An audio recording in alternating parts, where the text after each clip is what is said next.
जय हिंद दोस्तों। आज एक छोटी सी कहानी। एक किसान था, उसके गांव में अकाल पड़ा। इसके बाद भी वह नियमित रूप से अपने खेत में हल चलाता था, जुताई करता था। लोग हंसते थे कि यार कितना मूर्ख है, बारिश तो हो नहीं रही और फिर भी हल चलाया जा रहा है।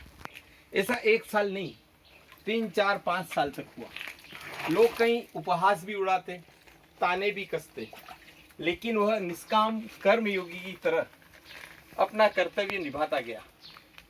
समय बीतता गया।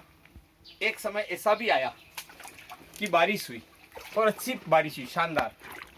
अब सब लोगों ने उस गांव में खेती करी, क्योंकि किसानों का ही गांव था। लेकिन फिर भी जितनी फसल उस किसान के यहाँ लहलहाई न, उतनी फसल उन लोगों को नहीं मिल पाई। अब इसके पीछे क्या कारण था? मुख्य कारण ये था कि वो लोग अपना हुनर भूल चुके थे, उनकी प्रैक्टिस कम हो चुकी थी। और जो किसान अकाल के समय भी लगातार हल चलाता रहा न, उसकी कुशलता, उसकी सामर्थ्य बहुत तगड़ी रही। तो उसने उस बारिश का बहुत अच्छा लाभ उठाया, क्योंकि practice makes a man perfect. तो आप जानते हैं कि खेत कितना भी उपजाऊ क्यों नहीं हो, अगर उसे नहीं जोता जाए ना, तो उसमें और बंजर भूमि में कोई अंतर नहीं रहता है। इसी प्रकार कोई भी स्टूडेंट कितना भी टैलेंटेड क्यों नहीं हो, यदि वह मेहनत की जो जुताई नहीं करता है, अपनी परिश्रम और पसीने रूपी खाद पानी और सिंचाई नहीं करता है, तो उसके टैलेंट या उसकी बुद्धि का उसको उतना लाभ नहीं मिल पाता है। अब पता है, स्टूडेंट्स भी ऐसे ही करते हैं। वो जो नॉर्मल गांव वाले हैं ना, उनकी तरह, उस मेहनती किसान की तरह उन्हें रवैया अपनाना चाहिए, पर ऐसा करते नहीं। ऐसा कैसे? जैसे ही कोई एग्ज़ाम आती है ना, तो सर इसकी एग्ज़ाम की डेट कब है, एग्ज़ाम आगे बढ़ेगी क्या? अभी से लॉकडाउन वाली परिस्थितियाँ हैं, कोरोना कोविड-19, तो पहले से स्टूडेंट्स के फ़ोन आ जाते हैं कि सर एग्ज़ाम आगे बढ़ेगी क्या, सर वैकेंसी निकलेगी कि नहीं। मुझे यूँ बताइए, आज तक कब वैकेंसी नहीं निकली है? इस साल नहीं तो अगले साल, 6 माह बाद हर हाल में वैकेंसी निकलेगी। एक याद रखिए, अगर परीक्षा अभी नहीं होगी तो 2 माह बाद होगी, 3 माह बाद होगी, 6 माह बाद होगी, पर होगी तो ज़रूर। तो आप उस परीक्षा की तिथि का इंतज़ार क्यों कर रहे हैं? आपको तो अपनी पढ़ाई करते ही रहना है, उसी निरंतरता के साथ। इन फालतू की बातों में विचलित होने की ज़रूरत नहीं है कि वैकेंसी कब निकलेगी या परीक्षा आगे बढ़ेगी या नहीं। आपका कर्म है उस किसान की तरह पढ़ाई करना, ताकि जिस दिन वैकेंसी निकले, जिस दिन एग्ज़ाम हो, आपकी तैयारी इतनी परफेक्ट हो कि आप अपने बाकी साथियों से बेहतर परफॉर्म कर सिलेक्ट हो सके। हमेशा याद रखिए कि कार्य की अधिकता नहीं, अनियमितता व्यक्ति को मार देती है। होता क्या है, जब तक हम पढ़ाई शुरू नहीं करते हैं ना, तब तक हमको लगता है सिलेबस यूँ कर लेंगे, यूँ। अरे यूँ कैसे कर लोगे? हलवा है क्या?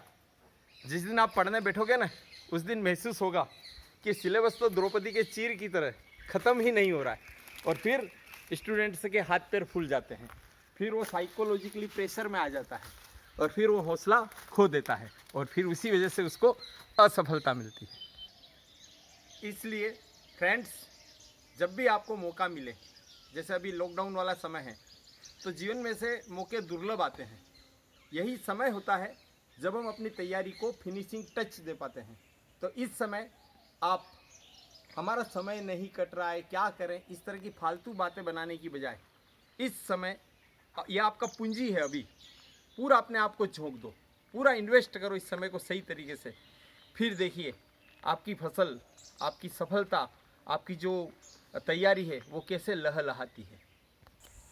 इसलिए याद रखिए, there is no shortcut to success. एकमात्र तरीका है कठोर परिश्रम। तो खाली समय मिले तो ऐसा नहीं है उठूं, खाऊं, सो जाऊं, फिर उठूं, खाऊं, सो जाऊं। इसकी बजाय आप पढ़ूं पढ़ूं पढ़ूं, अपने आप को तराशिए, मेहनत करिए। जिस तरह से किसान की 1 साल की मेहनत, 1 साल अगर अच्छी फसल आवे तो 2-3 साल उसके अच्छे निकल सकते हैं।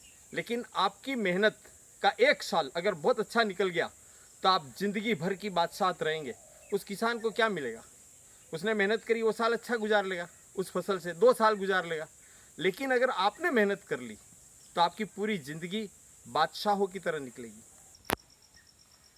याद रखिए स्टूडेंट्स कि मैं आपके लिए यही कहना चाह रहा हूँ कि ये मेहनत का जो मार्ग है ना, न तू थमेगा, न तू रुकेगा, न तू थकेगा, न तू मुड़ेगा। लक्ष्य पथ, लक्ष्य पथ, लक्ष्य पथ। स्वेद अश्रु रक्त से लथपथ, लथपथ, लथपथ। आखिरी बात मैं यही कहना चाहता हूँ कि आपको इतनी सारी बातें जो मैंने बताई है वो इसलिए नहीं कही है कि मैं आपसे ज़्यादा समझदार हूँ, बल्कि इसलिए कही है कि मैंने आपसे ज़्यादा गलतियाँ की हैं और आप उन गलतियों से बचें और आप मुझसे भी ज़्यादा सफल हों, इसलिए कही है।